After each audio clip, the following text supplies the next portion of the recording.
Record this. Yes. And then I will send out to the recording to all after we are done. So just a little bit of housekeeping. Selena has come up with some really great questions for our panelists, Jillian and Justin. And so if you have questions along the way, I'm going to encourage you to put them into the chat, and I will be monitoring that chat. They're going to cover a lot of information. So we will have time at the end as well for questions. So again, feel free to put them in the chat if they're kind of relevant to what we're talking about in that moment, and we'll try to get to them. Otherwise, at the end of the conversation, we will have time for either questions in the chat, or you can raise your hand and come off of mute and ask your question then. Again, so thanks so much for joining us, and I'm going to turn it over to Selena. Hi, everyone. My name is Selena Jong. I am a member of the Death Network. I am also a death doula, end of life guide, and welcome to Beyond the Mantle. So, a lot of us have or know someone that has cremains sitting at home with nowhere to go. And out of a sense of guilt or obligation to do something about it, we are stagnant for lots of reasons. One reason is we live in a culture that doesn't really know what to do with death. And because we don't know what to do with death, we really don't know what to do with the cremains that are left behind. Right now, in homes across the country, there are an estimated 4 million sets of cremated remains sitting in closets. I know my father-in-law has one, my mother-in-law is one of them sitting in my father-in-law's closet for sure. Also in fireplace mantles and cardboard boxes. And the idea was that it was never meant to be permanent. They're either tucked away in the back of a cabinet or next to holiday decorations, not the place where we imagined our loved ones' cremains to be. And we think we're being careful. We think we're waiting for the right moment. But for a lot of families, including mine, that moment doesn't come. And instead, the people they love most just end up in limbo, not honored and not released, just in storage.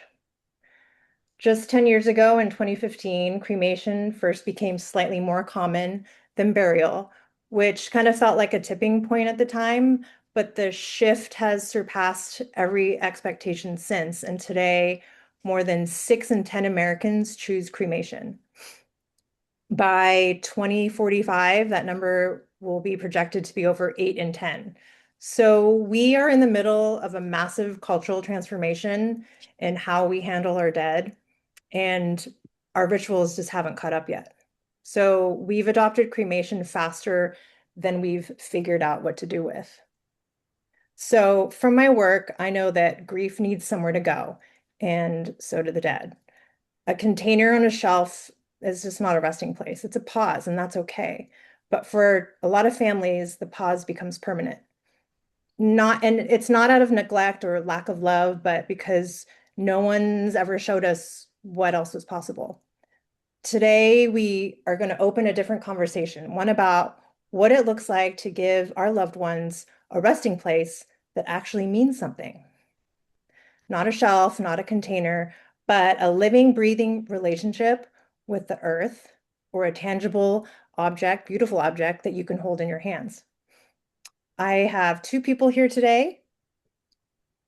Jillian Nye from Better Place Forests, where cremains become a part of a protected ancient forest, and Justin Crow from Parting Stone, where remains are transformed into smooth natural stones you can carry with you and share with family or placed somewhere sacred.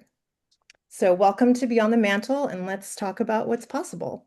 Let's start off with Jillian from Better Place Forest. Jillian, tell us a little bit about yourself and how you got started with Better Place Forests. Great. Thank you so much, Selena and Penny and the Death Network. Thank you for setting the tone so beautifully, Selena. That's such a nice way to settle into this conversation. Again, my name is Jillian, and I'm part of the nonprofit organization Better Place Forests. Penny, you could put our slides up. Thank you so much. And we'll start with, if you can back up a little bit, Penny, this is the last one. Perfect. Thank you so much. So we believe that nature is a powerful partner in the healing process. And our goal at Better Place Forest is to transform the way we approach grief by offering something that honors both the people we love and the planet that sustains us. Over the last 8 years of working with Better Place Forest, I've met so many people who've been holding on to a loved one's ashes for a long time. There can be a sense of pressure to do something with them, both from others and I think also a personal yearning. We know that grief doesn't have a deadline and that it's important to honor each individual timeline. Most often, I see that people are waiting for a place that feels right or significant to them, as their person was so significant. And we're increasingly seeing that people are looking for a connection that a traditional ceremony or cemetery doesn't always provide. So at Better Place Forest, we're focusing on conserving forest land to provide a permanent living space where people can select a memorial tree or a space in a spreading grove, allowing those ashes to be intentionally placed in a forest that will not be sold or developed in the future. We're creating places that welcome people back to honor and remember their loved ones. You can go to the next slide, please. When the time comes to place a loved one's ashes in the forest, we offer what we call a forest memorial. This experience is gently guided by our team and focused on guest participation and connection. We found that it's very meaningful for people to engage in the process of connecting their person to a final resting place. And we've created a beautiful ritual of combining ashes with native soil from each forest and adding in a mix of aromatic dried flowers. People are invited to participate, which really creates a sense of presence and connection. Once at the tree, guests will place the ashes in soil combination and sprinkle wildflower seeds. This act of planting and encouraging new growth is very symbolic. And we then invite each group to take time in private without our team present so they can really share memories and relax, attuning into the peace of the forest. This photo that we're looking at, I absolutely love. We can see the engagement and curiosity and the emotion on their faces. And then in the background, we see the reality of family life. They're existing within the loss of their loved one, and they're taking care of it all together in these moments. The quote from the same family reminds us that the space created helps people in their journey of loss and healing. And An says, "Thank you for creating such a special space and meaningful ceremony to celebrate Anna. We really felt her spirit there, and it was personally very healing for me. It's been a journey, but what you and your team created for us helped us feel a little more gratitude and joy in her life and a little less grief in her loss. We are deeply appreciative to you, your team, and the forest for helping us along as we heal and ground ourselves after our immense loss." We can move on to the next slide, please. In this slide, we see children participating and nature mandalas or art that people create in the forest in honor of their loved one. They're making meaning, they're creating, touching stones and wood, smelling flowers. And I just love the offering of taking time to be present with our senses and how it's all such a big part of our healing journeys. Finally, our last slide. We know that taking time and honoring the grief process, remembering our loved ones is so important. And people come back to the forest often, finding some peace and some comfort. Being in nature, as many of you know, is a constant reminder of the cycles of life. There's always new growth sprouting, and we're seeing transformation, death, and decay all around us. When we step outside, we find birdsong, wind, rain, sunshine, and we can work with the natural elements of the earth to weave our own stories into the landscape. Time after time, we see people taking solace and exploring their memories in the forest, finding a sacred space to commune with the land and the ones that they love. I'm really grateful to be here today in this conversation and to see all of you here as we explore the ways to deepen our connection to the land and to each other. And next, I'll pass it on to Justin Crow of Parting Stone. Thank you, Justin. Cool. Thanks, Jillian. That was beautiful. I'm going to share my screen here. Can you guys see that okay? Yep. Yeah, great. So thank you guys so much for inviting me to share. I'm honored to be here alongside Better Place Forests, a company that, yeah, I have so much respect for. And Selena, your intro, was really good. We are in this super interesting moment right now of transformation with rituals in the death care space. And it's changing everything from individuals' experiences to our relationship with our loved ones who pass away to the death care industry and funeral homes itself. It's this really interesting moment of tension, and something you said that resonated was about how we haven't fully created rituals yet for this new world, and this is the moment we're in, and this is why the Death Network is so important. It's why webinars like this are so important.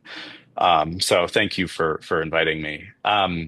So I'm going to share a little bit about Parting Stone and my story and why we created this new form of remains. Um, I'm the founder. My name is Justin Crow. My background is in art and entrepreneurship. I have a bachelor's in art, and I've kind of mixed that in business my whole life. And about 10 years ago, probably more now, my grandfather passed away, and this business really came out of him kind of inspiring me to go deeper into this experience of loss and death and mortality.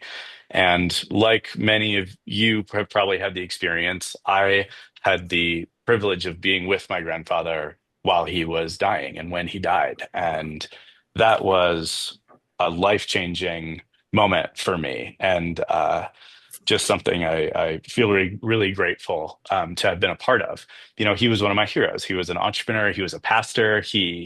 Uh, he's the person that took me to get baseball cards at the mall on the weekend. You know, when I was 13, and so to share that moment with him was really profound. And what I realized in that profound moment was some of the experiences that I was having leading up to that and after that moment were not really matching the moment and the time that I spent with him in his final day. Everything from planning the funeral to talking to people afterwards and that experience after. And so my grandpa was buried, but he sent me on this path of asking other people about their experience. And one thing that I heard over and over and over as I was exploring my own grief as well as other people's was that people were keeping the remains of their loved ones in a closet. And they would talk about how much they loved them and all these plans they had for the remains. And then they would say, well, but they're in a closet because I never got to do the thing. And the more I dug into this, the more I realized that they were ending up in closets because of the form that the remains were coming back in after cremation. It was really hard to connect with. It's a kind of a plastic bag of sand in a box. And it's really hard to feel close to that. It's really hard to be close to that. It's hard to scatter that without feeling anxiety. It's hard to travel with it. It's hard to share those remains with everyone around. And these were all things that these people wanted to do but couldn't. And it kind of highlighted this problem for me, knowing nothing about death care or cremation, which was this question of, did we have to be receiving ashes after the cremation, or could we invent a new form of remains that was beautiful to look at, that was clean and nice to touch and hold, that you could scatter without anxiety, and that you could travel with, and that you could share with people, and that was better for the environment than scattering ashes, because that was something else that came up in my research, the environmental impact of scattering ashes. And that's what's kind of sent me down this path to develop a new form of remains. So about 7 years ago, we started working with Los Alamos National Laboratories to try to understand if we could take cremated remains and solidify them into a new form. And we proved that we could, and we developed a new form of human and animal remains, which we call solidified remains. And so now when families go to funeral homes that we work with, the funeral home offers either ashes or stones following the cremation. You can go to the next. Oh, nope, it's my slide. Sorry. Um, so what are solidified remains? They are, we really truly look at this as a form of remains. It's not a keepsake or a product. This is a form of remains. It's 100% of the cremated remains returned in a solid and clean form that resemble a collection of stones. The average person is around 40 to 80 stones, but just as people vary in the amount of cremated remains that come back, they'll vary in the amount of stones that are returned as well. What's super interesting about developing this process is we've discovered that after the solidification process takes place, after they're put in a kiln and fired, um, everybody comes back a little bit of a different color and a little bit of a different texture. And this is natural to the remains and something we really love because it creates this amazing moment when people are receiving the solidified remains back and seeing their loved one again, but for the first time in this new form. There's this beautiful anticipation and reveal and connection. Solidified remains are uh, people treat them just like traditional ashes. However, everything is a little bit more comfortable. So everything that might be a little bit awkward or hard to do with cremated remains, the stones provide a comfortable experience that. I really look at solidified remains as a canvas for memorial experiences. And so we've served over 13,000 families in the last 7 years. And one of my favorite parts about um, this mission and this job is we've received letters from over 1,000 families that we've worked with, letters, videos, pictures. And what these letters and pictures and videos are doing is they're painting a picture of the connection that this form of remains is allowing these families to have with those memories, with those feelings. And when we developed this, I am not I do not have a background in psychology, but I learned a lot about continuing bonds. This idea that we continue to have a relationship with our loved ones after they're gone, and sometimes that is connected to a kind of a souvenir or a symbolic object, like a piece of clothing or a picture. One thing I realized was that in all of these books and research that I was reading, people never mentioned having a connection to the remains, which to me was kind of the most like obvious thing. But one of my goals in developing this was that we could provide a form of remains that people could feel a connection with, since they wanted to hold and to allow people to hold their loved ones again. And so you can see a couple of the activities of videos that people have sent us, having getting people together in a boat and having a scattering activity for their father out at sea. This was a really amazing video of this woman. I think she was taking her husband out on an activity they love to do together and leaving the stones in the bottom of the ocean, scuba diving. And these are obviously like, you know, very specific to these people. But what it shows is that this is a canvas for anything that people want to do. So I want to touch on the environmental aspect because this is a really important part of today's conversation. One of the things that I learned while developing solidified remains, and this was research we did with Los Alamos National Laboratories, when you scatter ashes are incredibly alkaline, very high pH. So when they're scattered, they actually change the pH of the soil where they're scattered, and they raise it. And in our research, some plants really love that. They love pH soil, and some plants really don't like pH soil. And so some plants were thriving, some plants were struggling. But what we also realized is when you scatter the stones, there was virtually no impact to the local environment of that scattering. And so if a family is planning on scattering, solidified remains are the most environmentally friendly option to do that of the two form of remains that exist. And so that's something we talk about. We don't lead as a green company, but there are aspects of our business that are green, and this is one really important one because this is something people often do with the stones.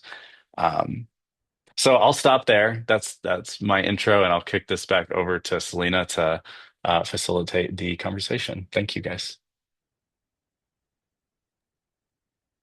Thank you, Jillian and Justin. Let's dive into some questions. So this is a question for both Jillian and Justin. Jillian, why don't you start? Why do you think people feel stuck when it comes to releasing their loved ones' cremains? Mm. Well, um, one of the things I know is that in grief and loss, everybody is completely different. So we see a lot of different answers to this question in the end of life world. Some of the things that I've heard are that it feels like letting go, it feels like a letting go that somebody might not be ready for, or it feels like a moving on. And a lot of people seem to find some comfort in keeping their loved ones' cremated remains closer to them, which is one of the reasons why I absolutely love the parting stones option, because you can do both. You can put them in special places and you can also keep them close.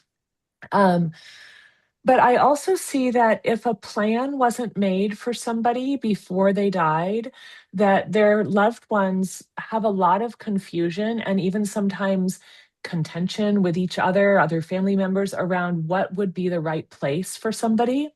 So I think that this isn't exactly what we're talking about today, but it is a huge gift to give to your loved ones to make your own decisions before the time comes so that they don't have to stress about what did mom want or what did my sister or brother want, because I do see a lot of people hanging on and having a difficulty making the decision because they're just not sure what their person might want. Thank you. Yeah, I can also comment on that. And it's along the same lines. I mean, this is an incredibly complex decision of what to do with the remains. And it involves so many feelings and emotions and doing right by this person who maybe you didn't talk to them about this and maybe didn't leave anything for you. And then you have five siblings and they all have different ideas.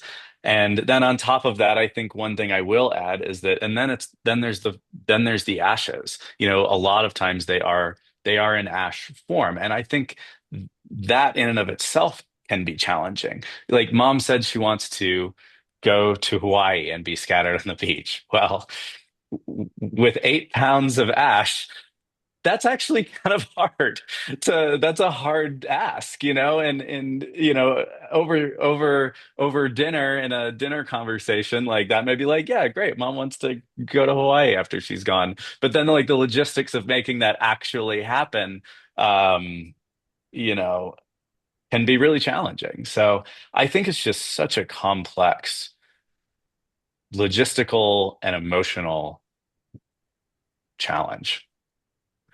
And yeah, millions of people have remains in their homes, Mhm. as Selena said, 4 million. Yeah, it's a That's a really lot. interesting problem. It's a lot, and we should connect on this number because I've tried to figure out what this number is too, and my number was much higher, but we should connect on this and see if we can get close to what the real number is.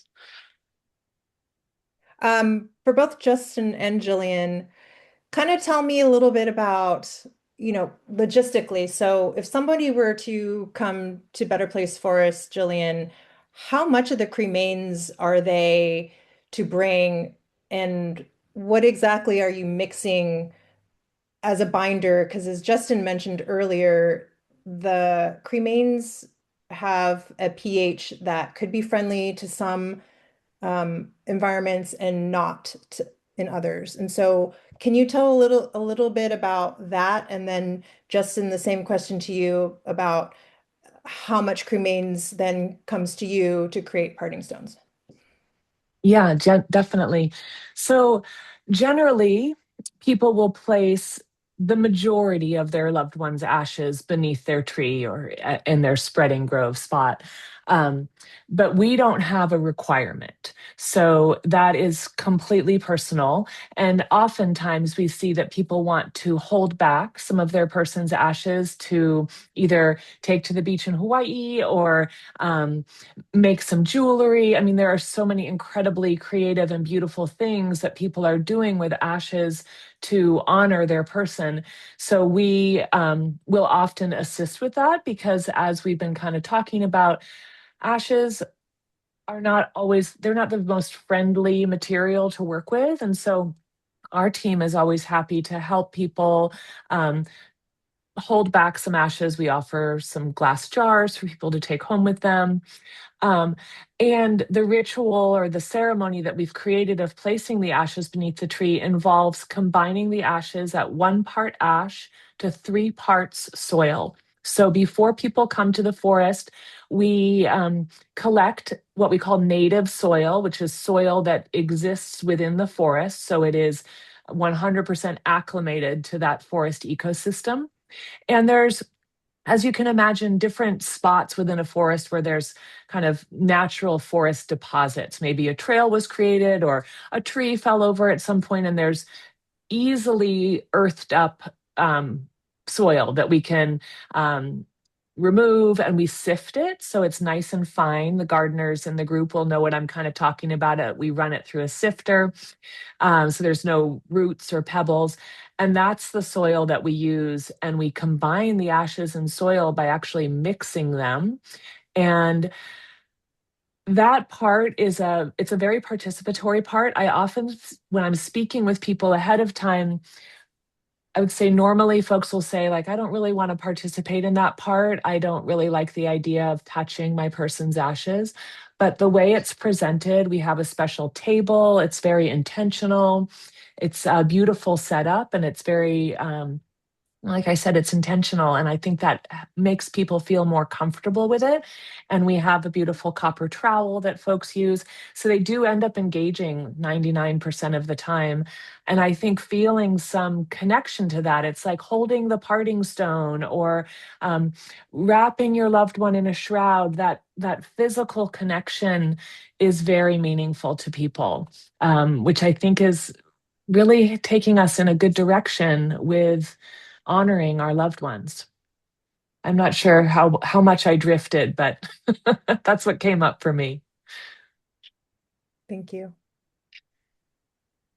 Jillian, something that came to mind while you were speaking that I really loved was, yeah, at first you would think like maybe people don't want to partake in this, the soil mixing, but it really feels like a moment of like giving them some autonomy and ability to care Mhm. for this person, which I think that's really beautiful. That's an opportunity that the families that work with you get to have that moment of caring for them, maybe like even one last time or like one more gesture.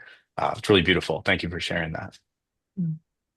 Um, yeah, and to Selena's question about the amount of remains, so we look at solidified remains as a form of remains, and so we receive the full amount of remains following the cremation to solidify. It really, we try to stay true to this idea that we're trying to solve a challenge for families. Well, let me say this a different way. So one of the things that I realized when I started this company was that there are a lot of keepsakes out there. There's a lot of, ashes into jewelry or ashes into diamonds or ashes into glass or small urns. And these are all like great, can be really positive things for these families. But one thing I realized was a lot of times they still had 8 cups of ash left over. And so one thing that I really wanted to focus on was actually solving that problem and and making sure that there was no ashes left over, and this was a true alternative to the alternative experience. And also, some people really love traditional ashes, and that's okay. And some people really love solidified remains, and that's okay. But so we receive the full amount of remains from the families that we work with. Thank you, Justin. Yeah. Hey, Selena, can I Go jump ahead. in with a few questions from the chat? Yes, please. Excellent, thanks. This one, Justin, is actually for you. Can can you manipulate the size of the stones if somebody wanted to like capture one for a piece of jewelry or something, like to put in with like a wire frame or something like that? Yeah, really good question. So we don't offer any kind of customizations with the remains. So it's the solidified remains kind of look like this. It's a collection of stones. They vary naturally by through our process by size. So some are maybe a little bit bigger and some maybe a little bit smaller than this. But we work with so many families that it's tough for us to do any customization, and we really try to stay true to this mission of it being a form of remains, not a product. And for me personally, um, I really love the aspect of our service and of this form of remains that allows people to scatter them and have these experiences out in nature. And do the same thing they're going to do with the ashes, but with the stones.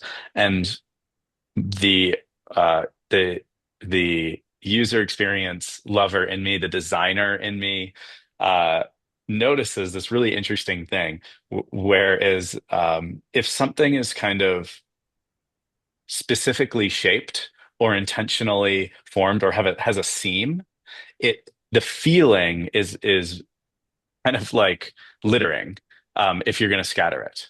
And that's not the experience that I want families to have when they scatter these remains. And so for those couple of reasons, we don't offer any customizations, but I think there are a few companies out there who might be able to help with that type of customization. Thank you. Yeah. The next question was if somebody, with either one of you guys, if somebody wanted to prepay for these options, I said the answer to that was yes. Hopefully, I'm correct. And I just said we'll be putting up contact information at the end, but the answer to that is yes, right? Yeah, absolutely, for a better place forest. And one of the benefits to that is that it doesn't have to be only about choosing a place for your loved ones or your own ashes. It's about joining a forest community. And so people will often, you know, select a tree kind of what we call pre-need, but then come and visit the forest and bring their loved ones. For many, many years before they actually pass away. And it's a really nice way to start creating a relationship with the forest or the space where their ashes are going to be. I'm actually working with a family right now who have teenage children. They chose their tree about 5 years ago.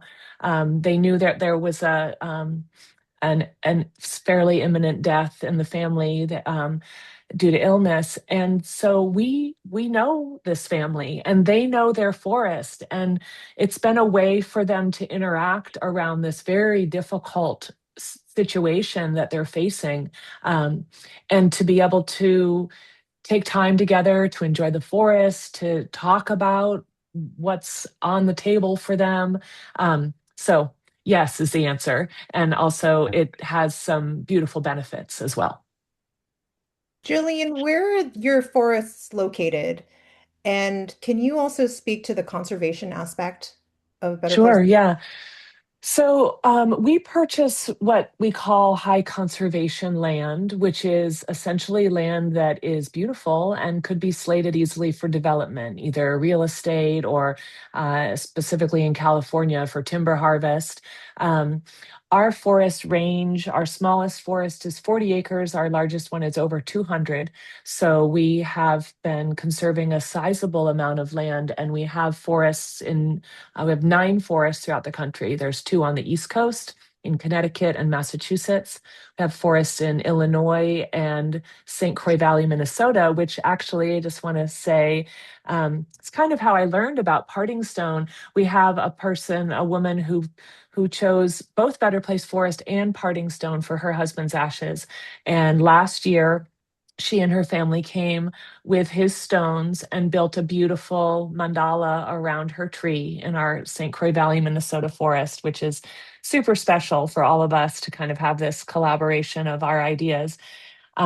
We have a forest in Flagstaff, Arizona, and 4 in California. All of our forests are protected through different layers of conservation easement and individual county use permit.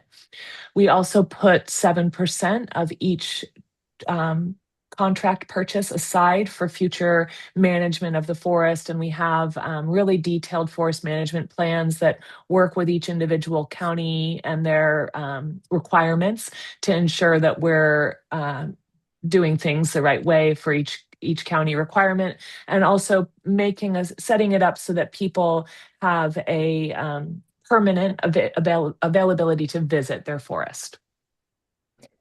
Did you mention where in California your forests are? No, we have one outside of Yosemite. It's in Coulterville, California, on the Mendocino coast, Point Arena, which is our first and founding forest, which is how I got involved with Better Place Forests. I live in the area.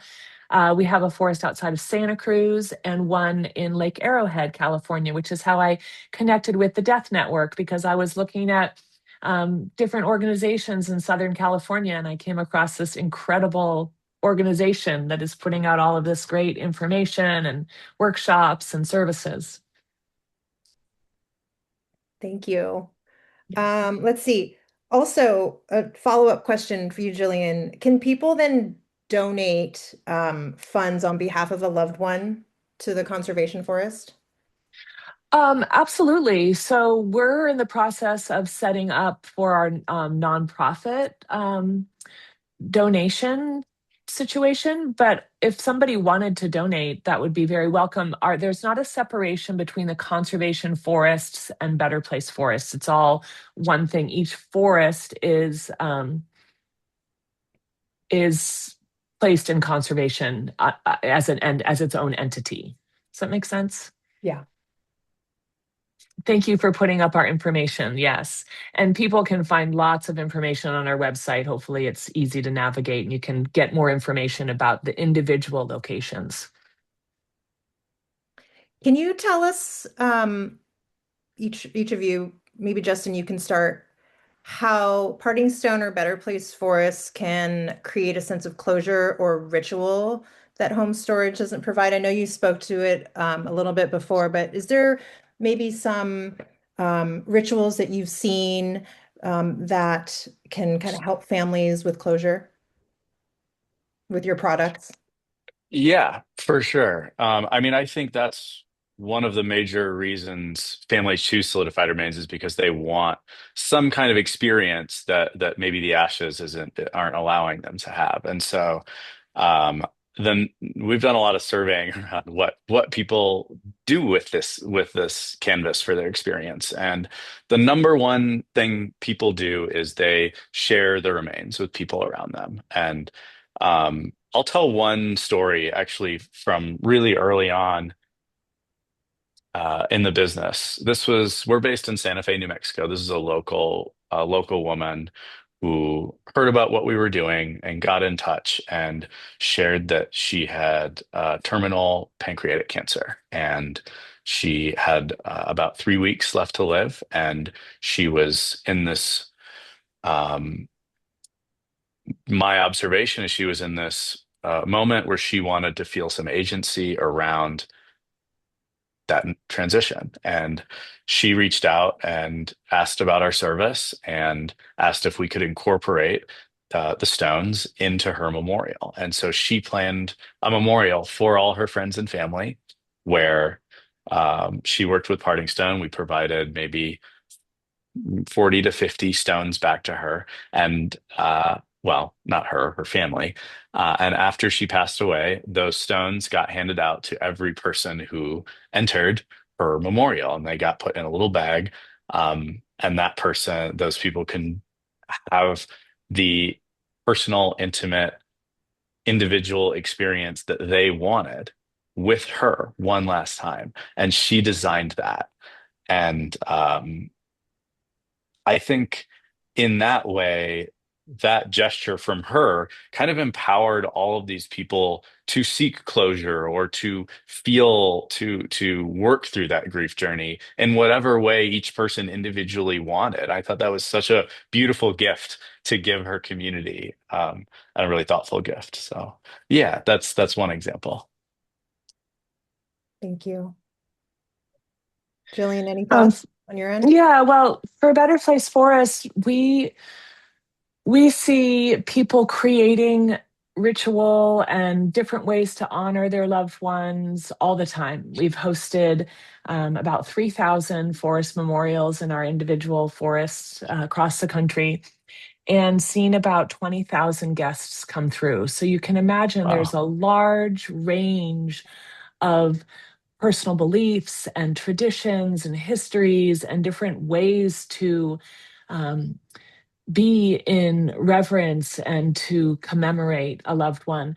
And I think what we offer is a backdrop, a safe and intentional, protected space for people to, if they want to create their own, there's a lot of agency there. Or we offer a very simple, nature based, guided, facilitated, as I mentioned, we call it our forest memorial. But within that, there's a lot of different creativity that people have brought. I showed those two slides of some art, but we've also seen hawk release and butterfly release. My favorite is when people bring music, live music into the forest. It's very normal for people to bring a little Bluetooth speaker and play people's favorite songs. I've seen dancing and art, all kinds of things. And I think that when you have that space and you can consider what would be meaningful, that's kind of like you're halfway there because you feel like there's an invitation. Um, and on the other side of that, I always like to acknowledge that some people like it really simple, and that's okay too. And that we really honor the whole scope. And there's no right or wrong way to do this. I just encourage us all to do it because I think when we have intentionality and we try to, create some meaning together, that's where that magic of honoring our person kind of lives. Thank you, Jillian. Yeah, Mm. ritual is so important, and that's something that, in our culture tends to get lost sometimes. And Justin, thanks for sharing that story that you had. I just saw a question come in about how sturdy or how strong are the stones. So if it gets dropped, will it Mm. disintegrate? Can you speak to that, Justin? Yeah, the stones are a lot like ceramic. They're actually, yeah, they're a lot like kind of a ceramic coffee cup consistency. So they're not going to dissolve in water. They will probably last, they will definitely last hundreds. They might last thousands of years. Um, yeah, they're very much like a ceramic or like a stone. So if you drop them on concrete, they probably won't break. If you throw it at concrete, it probably will break. That would be my assessment. Do you guys have anything else to share before we open up the floor to any questions? I wanted to just acknowledge how interesting it is hearing Jillian speak about the Better Place Forest experience and comparing that to my experience and what families are doing with the remains, and then comparing it to the traditional death care of the last 100 years or more, right, in the United States, and how the cremation rate it was 5% in 1970, and today it's almost 60%. That's a massive cultural change in terms of our death preferences and end of life preferences. That's a massive economic shift from for both the consumer, the customer, and the funeral home, and maybe even a shift in I won't get going on this, but I think the funeral industry really, the funeral homes really missed the boat here in terms of what people are paying for, and they stopped bringing value with cremation. They just said, "What urn do you want?" Not "What experience do you want to have?" And I think one thing that both Parting Stone and Better Place Forest is providing, they're providing that experience that's sometimes missing from that traditional death planning around cremation. And speaking to Selena's earlier intro about shaping like now is the moment that we need to be shaping the rituals around death, and I think specifically cremation for the future. I think it's so cool to hear what Better Place Forest is doing because you guys basically looked at this literally, like, I guess pun intended, but from the ground up, right? You were like,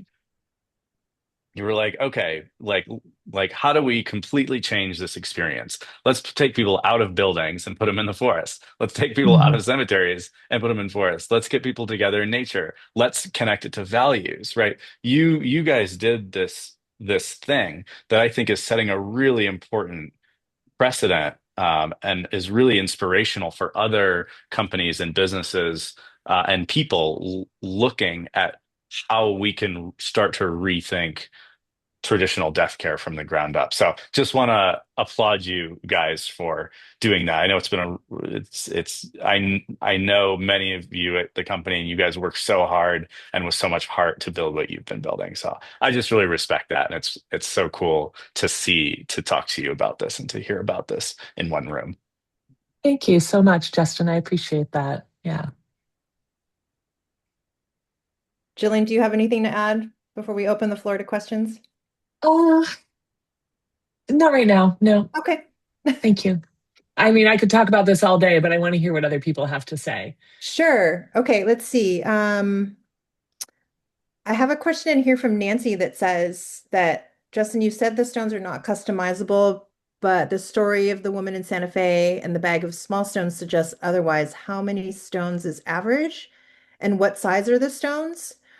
I think what Justin meant there, Nancy, was that each person was able to get a stone and it wasn't customizable. There were the amount of stones that you get, I think you mentioned you get about 40 to 80 stones, Justin, when this process is done. So Mhm. depending on how many people were at the memorial or at, at the celebration, each person got one of the stones. And so they're not customizable, but I'm sure because they do vary in size. Naturally, maybe someone got a smaller stone and someone got a bigger one.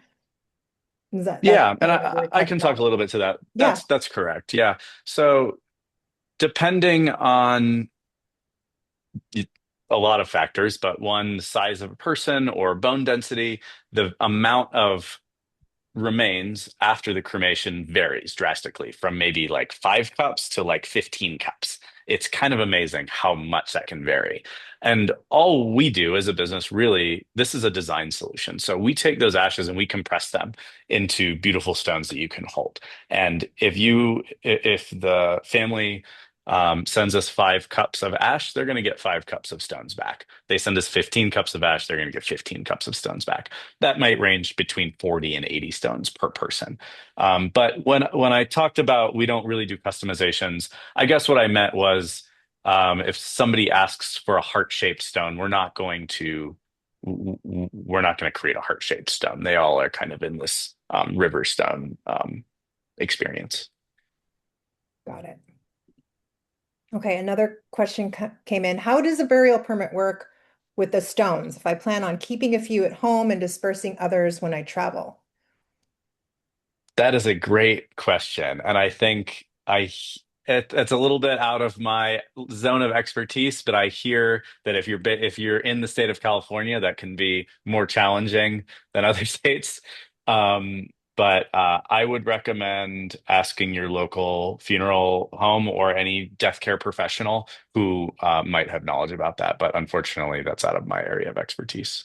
Do We you actually have a funeral director here on Savannah. I saw you Yeah. unmuted. Do you Yes, want to hi. chime in? Yes, hello. I am Savannah. I'm part of the Death Network. I am the founder and owner of Orchid Cremations. So yes, for what we do for the parting stones, because I do offer parting stones, it's essentially what what is the family choosing? So I see you mentioned if I plan on keeping a few at home and dispersing others when I travel, I would probably just make either two permits. One would just say residence and the other would say transit to your location. Or we could just put, transit of wherever you're traveling. So it's not too difficult. Your funeral home definitely can assist with that. Permits are $12 in California, so not too expensive or anything like that. But the stones are treated essentially the same as cremated remains. So wherever you are choosing to take those stones, we would just write that on that permit. I hope that answers that question. Also, to touch really quickly on personalization with the stones, I have seen families paint the stones. So you can paint them, you can put like jewels on them, like glue things on top of them, maybe put them, glitter them, things like that. So in terms of personalization, I think that is each family can do their own personalization and put them in their own little baggies and things like that. So just to touch on what I've seen. Amazing. Thanks so much, Savannah. Thanks, I, Savannah. I love that. It's like a canvas. The stones are like a canvas for individual art in that way. Yeah. Yeah, and touching on the painting and drawing, I've seen some really incredibly touching photos of children interacting with the stones. It seems to be a really great vehicle for to kind of introduce grief and like try to like or introduce this idea of death. And um, I'm not an expert in psychology or grief psychology either, but what I've seen is really touching, and it seems like a nice that can be a nice tool for that type of experience. Julian, I have a question. Yeah. Kind of two parts. The first one is about okay, so composting Hmm. is kind of a hot topic right now. It will be Yeah. legal here in California next year. Have you seen, or how do you work with um, human composted remains in your forests? That's the first question. And then the second question has to do with natural burial. That's also kind of something that's coming back. Hmm. It's how we used to bury our dead before the funeral homes came in and became more of like a cemetery situation and caskets. Um, we don't have very many natural cemeteries here in California. There are some that are more scattered in, Washington and places with denser forests that is viable. Do you see in the future natural burial kind of integrating with Better Place forests? I think that's a great question. And I did attend the natural burial webinar that you held last month or the month before, and I was very inspired. But for now, it's not something we're considering moving towards. Although I think everybody who's part of Better Place Forest really honors that as a way of taking care of our loved ones. Um, as for natural organic reduction or human composting, we're very excited to offer that or include that soil in our forests. It's a natural fit. And we are currently able to receive human composted remains in Flagstaff, Arizona, and in Minnesota. We've had a few experiences in Flagstaff, which were super beautiful, and we didn't really change the ritual that much. We and still invited people to incorporate their loved one's soil with some soil from the forest and add in the dried flowers. I gave it a lot of thought actually to try to figure out what would be the most meaningful, and what we didn't want to let go of was that experience where people are kind of setting the tone and interacting with that soil and touching it and adding in the flowers. It's a really important part, I think, of the whole process. So we're holding on to that and including it in the ritual. And then everybody is welcome to place that beneath their tree as well. We're also looking into we work really closely with Earth and Return Home, which are two organizations that are doing human composting. And we're looking into receiving the larger amounts. So a full body usually creates about a cubic yard, which is a standard truckload full. So we're looking into how can we receive that. A lot of people want all of their person's soil to go to one place. And so we're figuring it out. I think a lot of this, there's so much innovation in end of life options right now that we also work with aquamated remains, which is water, essentially water hydrolysis, cremation. And so there's just a lot of learning, and I feel like it's really exciting, and there's a lot of unknown, but we're trying to figure it out together, all of us. Like, how can we best do this? Thank you for bringing up the water cremation, Jillian, because I just thought of, for Justin, what is the difference in process then if somebody is Mm, water cremated remains versus flame cremation remains? yeah, good question. So we definitely work with providers that offer alkaline hydrolysis as a form of disposition. Actually, our top selling funeral home is an alkaline hydrolysis funeral home. They have around 24% of their families choosing solidified remains. Hmm. So we definitely do that.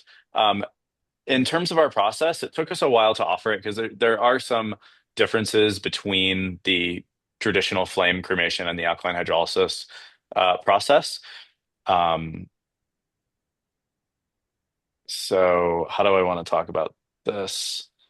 There is an additional step we need to take, and I can't talk about it because it's proprietary, but there is one additional step we need to take to offer alkaline hydrolysis families solidified remains, but it's the same price. We don't add anything on or anything like that. We do ask that families let us know that they're alkaline hydrolysis. Mm. The alkaline hydrolysis remains are very different, right? And there's more volume. It's 20% more remains out of the alkaline hydrolysis machine that we receive, and they're a little bit different in terms of texture. So it's just a slightly different process on our end. You mentioned the flame cremains can have different shades, anywhere from gray to blue. Yeah, Do you see the same thing with alkaline hydrolysis no, remains, or are they all white? Because the alkaline hydrolysis cremains that you get are a very white, fine yeah. consistency. So are those stones that come out also really white? We find that the alkaline hydrolysis remains are almost always very, very white. Yeah. Mm. Whereas the flame cremated remains can be um, I would say maybe 75% come out white or like some shade of white, and 15% come out maybe a hue of blue or green or yellow or red or purple. We don't know, and then maybe 1 or 2% come out bright, like a bright red, a bright yellow, a bright green. Um, we don't know why it happens exactly, but we love it, because one of the steps is firing, and in the kiln, when we open it up, that's the first time we get to see these remains. And every once in a while, we get these incredibly beautiful results that then go through the polishing process and then get returned to the family, and then they get to have that experience. And yeah, we don't know exactly why, but we find it really interesting and special. Thank you. Yeah, thanks for the questions. Are there any more questions for Justin or Jillian out on the floor? Hi, No? for Justin, how long does the process take? The process takes about 8 weeks from when we receive the remains in our laboratory. And we work with both directly with families, or we can work through funeral homes. It's whatever that individual family prefers. I would just like to respond to something Justin said a little bit earlier about sometimes how cremation is viewed through the lens of a funeral home or a mortuary. Um, Unfortunately, cremation has kind of become this like price competitive thing where with a lot of providers, and what has happened is they've really eliminated any sort of family participation or any of that ritual. And there's no reason for it, right? Like when we're choosing a disposition, whether it's burial or cremation or whatever it happens to be, there's no reason why all the other things that we do when we bury somebody in a cemetery we can't do when we are choosing one of those other dispositions. I worked in the funeral industry for a little bit, and it just was kind of mind blowing to me that that's the mindset, right? Like, why is this a race to the bottom with these cremation prices? Because sometimes price does drive those decisions, but more often than not, there's a lot of other considerations that tie into it as well. So the moral of my story is like, this is something we have to decide. These are personal choices, right? Like, what do I want done with my human vessel at the end of my life? And knowing that I have one son, like we had this conversation the other day. I'm like, Drew, what do you want to do? Do you want my remains? He's like, Mom, no, what am I going to do? Like carry him with me the rest of my life? Like what the heck? So it just unlocked this dialogue between us, where I was like, well, how do you feel if I donated my body?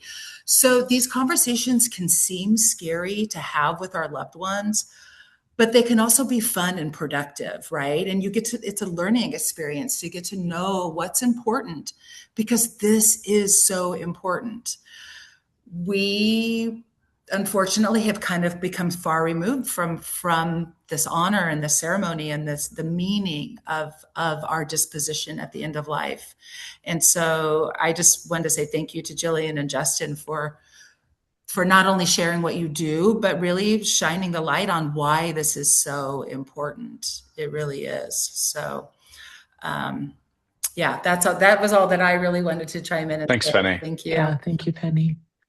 One last question here before we close, and Penny can throw up the slide with your contact information. We have a question. Ballpark figure for service For each of us, for is each that the of you. question? Yeah. Should I go first, or I can Jillian? start. Our Yeah, go our for it. tree, the selecting a memorial tree with Better Place Forest starts at $3,900, and it's different. There's a little bit of a price discrepancy in some of our forests. So, but that's all transparent on the website, which is something that we're really proud of. So you can go ahead and look at everything online. There's no hidden fees or anything. It's all right there for you to see. And how long do you get to keep that? How does your family get to keep that tree?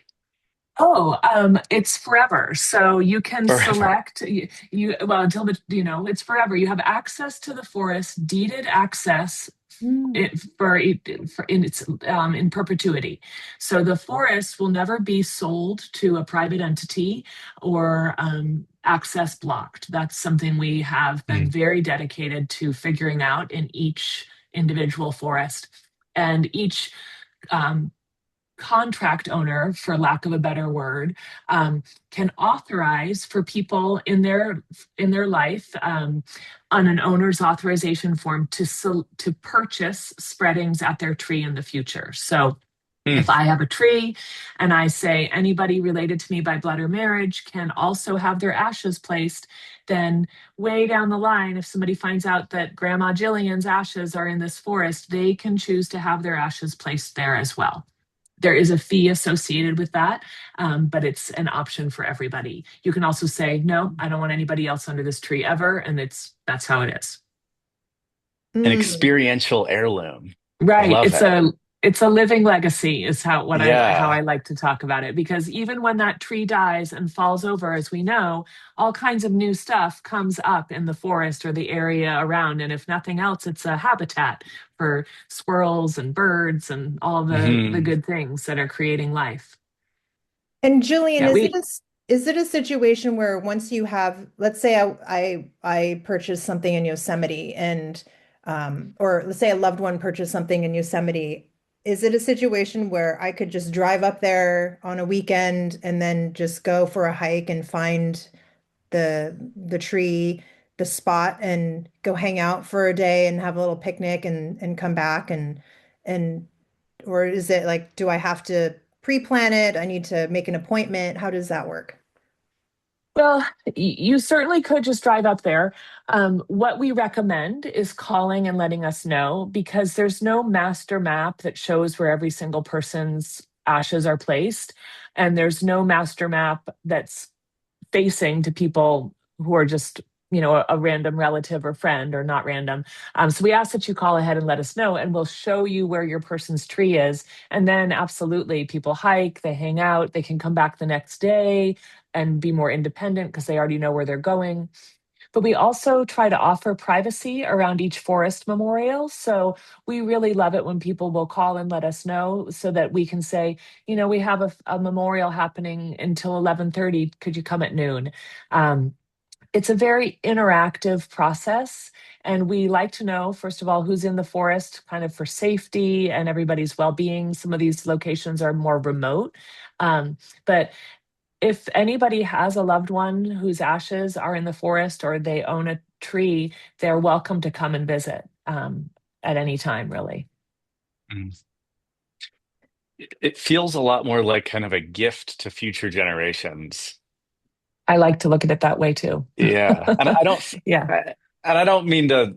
I don't know. I like all this and all the innovative death care experiences, but I do also want to say I don't feel that way about a traditional cemetery. That it's a gift for future generations, but I do feel that about what they're getting with you guys, Hmm. and I don't know. Just want to name that like feeling that I'm having inside of me. It's just really cool. Thank Mm. you. And also, Yeah. we want people to come and experience them. That's part of our mission. And we're opening up to offering grief support this year. And um, so, if anybody lives near one of our forests, I really encourage you, please come, let us know. We want you to take a walk. We want you to see it and feel it and smell it. And I always feel like if it's not the right thing for somebody, absolutely, we want everybody to find the right thing for them. And we also want you to take a walk in the woods. Well, thank you, Justin and Jillian. Both of you are a gift to the death care industry. What you've created, Justin, and with you, Jillian, with Better Place for Us. I can't see.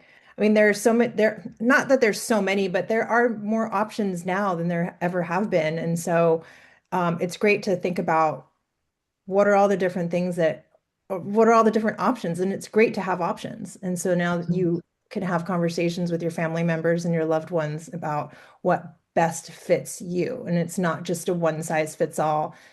We have very different things that go along with how different we all are as well.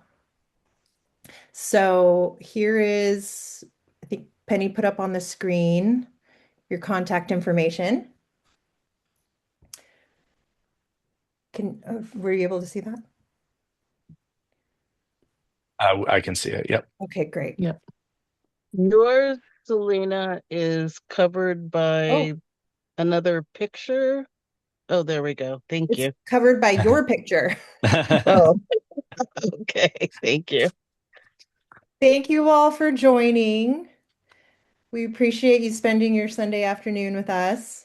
And yeah, we'll continue to have these conversations and stay on the lookout for more of these great interactions with different people in the death care industry. Do you have anything to add, Penny, before we go? No, just this is just great. You know, we are advocates of seeking those authentic things at the end of life, just like we do throughout our whole life. So we like to call it our death style, right? Like we have our Mhm. lifestyle. What's our death style? So thank you for joining the conversation today. It was so great to see everybody, and we will send out the recording so you can have it if you want to circle back and look at it later. Thank you. Thank you. It was wonderful, very enlightening. Thanks for coming, Nancy. Thanks, Nancy. Thank you so much, Bye. everyone, especially to you, Selena and Penny, for really having such a beautiful organization and offering so much education and awareness in this really unique thing that we all share. Yeah, it's definitely a community effort. We're happy to be part of that community with you guys for sure. Yeah, thank you guys so much. It was a real pleasure to come on and talk and have a great discussion with Jillian. So thank you. Yeah, same. All right, everybody. Thank you.